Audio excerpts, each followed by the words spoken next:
너희들도 잘 알다시피 선생님이 너희들이 태어나기 전에 85년도에 교사를 시작해서 지금까지 쭉 학교에 있었습니다. 그래서 선생님이 첫 제자가 있으면 마지막 제자가 있듯이 여러분의 마지막 제자와 함께 과학 선생님으로서 수업으로서 선생님이 이야기하고 싶어서 오늘 이 자리에 여러분을 초대한 겁니다. 감동이에요.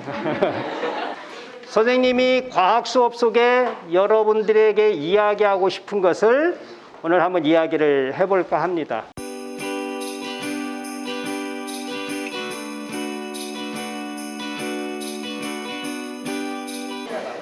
늘 선생님이 보여줬던 것 중에 하나가 첫 번째예요. 요 공이 이게 세 개가 있는데 선생님이 딱 가운데 것만 한번 움직여 보겠습니다. 야, 움직여라, 움직여라. 야, 가운데 거 많이 움직여라. 얍, 얍, 얍, 얍, 얍, 얍. 다른 사람들이 이럴 때 박수 쳐버리던데. 와.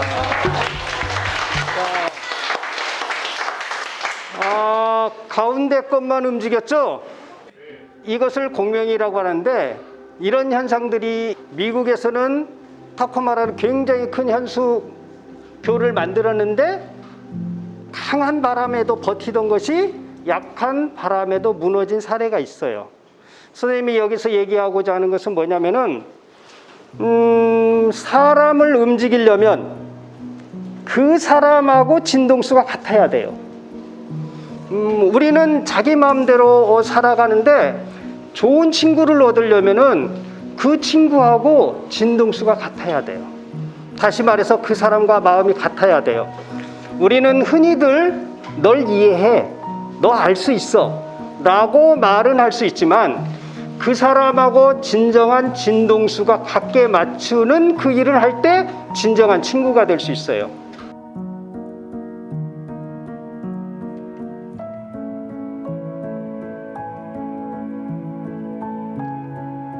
선생님이 액체 없이 기체만 한번 불어넣도록 해보겠습니다.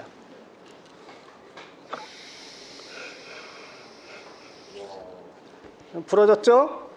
이쪽에다 한번 불어보겠습니다.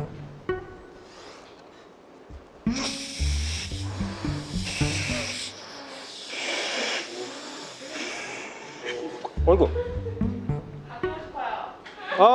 그렇습니까? 자, 여기서 하고 싶은 것은 작은 데서 큰 데로 갈까요? 풍선이 큰 데서 작은 데로 갈까요? 자기 생각을 하면서 답을 쓰고 한번 거기다 한번 이유를 한번 써보세요. 자, 작은 수첩에다가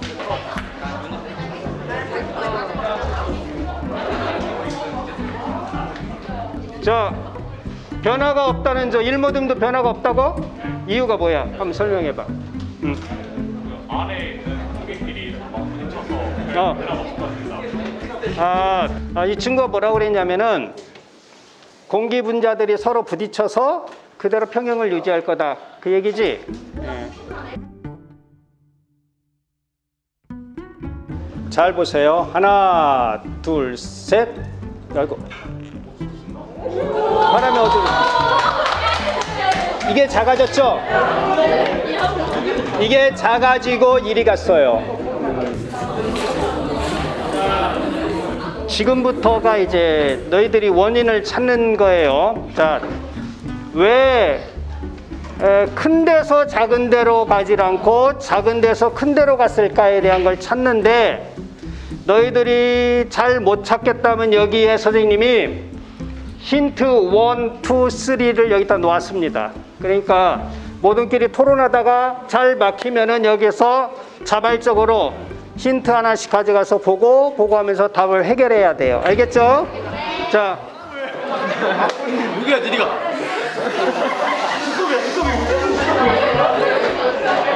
다 찾았어?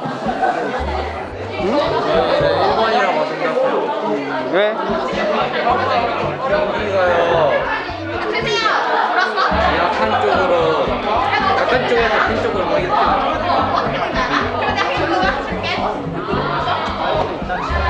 그러니까 작은 풍선에 공기 압력이 좀 더 높은 거고 큰 풍선에 공기 압력이 좀 더 낮은 거기 때문에 서로의 그 가슴을 유지하기 위해 작은 거에서 큰 쪽으로 이동하는 것 같아요.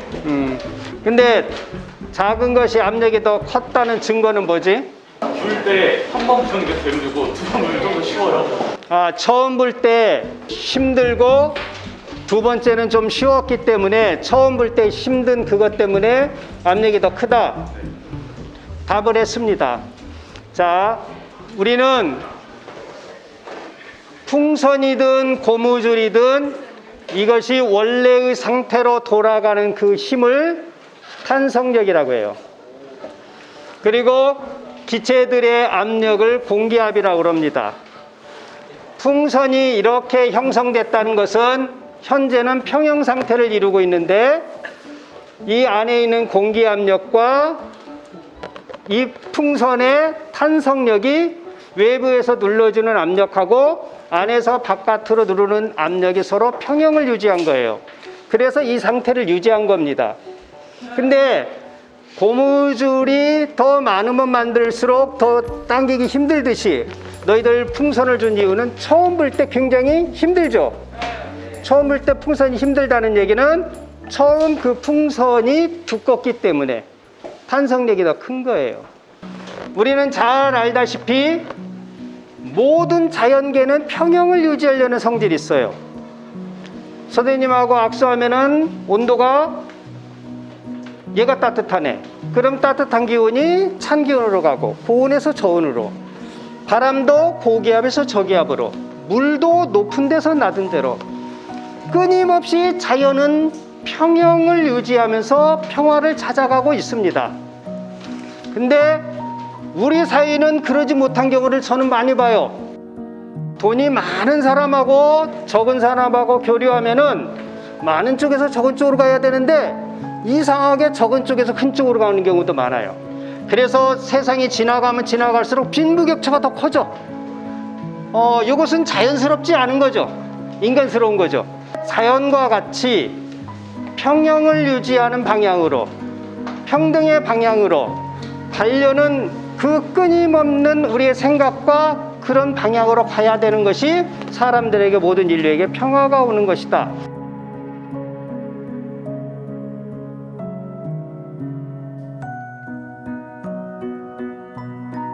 어떨 때 보면 학생들이 마음이 위축돼 있어요. 우울하기도 해요. 그놈의 성적 때문에, 그 수치에 불과한 그 성적 때문에. 지금 초등학교 때 덧셈 뺄셈 너희들 다 알잖아요. 그때 몰랐을 뿐이야. 나중에는 알게 될 수도 있어요. 속도의 문제이기도 한데 그 당시에 몰랐다고 쫄지 마. 그래서 넘어진 자리는 끝이 아니라 출발점이라는 생각을 했으면 좋겠어요. 중요한 것은 쓰러지느냐 마느냐가 아니라 다시 일어설 수 있느냐 없느냐, 이런 얘기예요. 다른 말로 말하자면은 이런 걸 회복적 탄성력이라고도 해요. 자기가 원래 상태를 유지하려는 탄성력 아까 배웠잖아요. 시험 조금 못 봤다고 해서 기죽지 말고 그걸 가지고 다시 털고 일어나서 자기 삶을 개척해서 가는 방향이 굉장히 중요하다고 생각합니다. 그래서 자기의 역량을 키워야 되는데, 역량은 아까 얘기한 비판적 사고, 창의력, 그 다음에 함께 하는 것, 실패했어도 다시 회복할 수 있는 그런 탄성력을 지니고 생활한다면은 너희들은 행복한 삶을 살 수 있는 조건이 아닌가, 스님은 그런 생각을 해봅니다.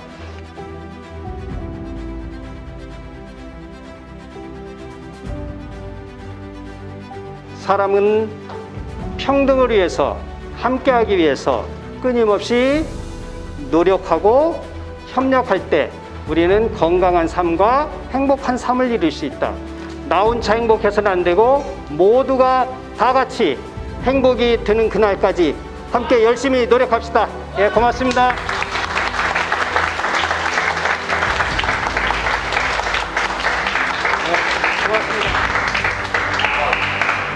여러분을 선생님의 마지막 제자로 임명하노라.